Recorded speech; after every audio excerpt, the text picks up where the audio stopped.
திருச்செந்தூர் தொகுதியில் போட்டியிடும் சமத்துவ மக்கள் கட்சித் தலைவர் சரத்குமார் ஆறுமுக நேரில் பரப்புரை மேற்கொண்டு வருகிறார். அதன் நேரடி காட்சிகளை இப்போது பார்க்கலாம்.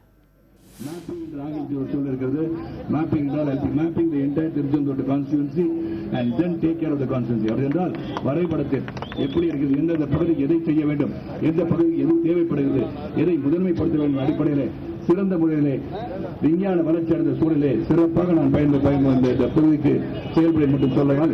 மேம்பாட்டு நிதி கொண்டு இருக்கிற 2 கோடி ரூபாய், அதுபோல் CSR ஆக்டிவிட்டி என்று தொழிலதிபர் அதிகமாக இருக்கின்ற காரணத்தால் எனக்கு தெரிந்து இந்த கலை உலகத்தை பயணித்த காரணத்தினால் பல தொழிலாளர்களை சந்திக்கின்ற சூழல் உருவாகி இருந்த காரணத்தினால் CSR ஆக்டிவிட்டி என்று இருக்கிறது, கார்பரேட் சோசியல் ரெஸ்பான்சிபிலிட்டி என்று அவர்கள் ஒரு சதவீதத்தை, லாபத்தில் ஒரு சதவீதத்தை மக்கள் பணிக்காக செலவிட வேண்டும் என்று சட்டம் சொல்கிறது.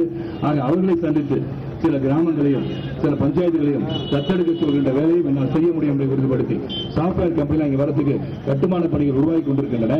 ஆக மாண்பு முதலமைச்சர் புரட்சித் தலைவர் கவனத்துக்கு எடுத்துச் சென்று இந்த கட்டுமான பணி வேகமாக துரிதமாக திருச்செந்தூர் செய்யும் போது சாப்ட்வேர் கம்பெனி வரும்போது வேலைவாய்ப்பு அதிகரிக்கும், இளைஞர்களுக்கு வேலைவாய்ப்பு அதிகரிக்கும். படித்த B.Ed படித்தவர்கள் அதிகமாக இருக்கிற ஆசிரியர் பணிக்காக காத்துக் கொண்டிருக்கிறார்கள்.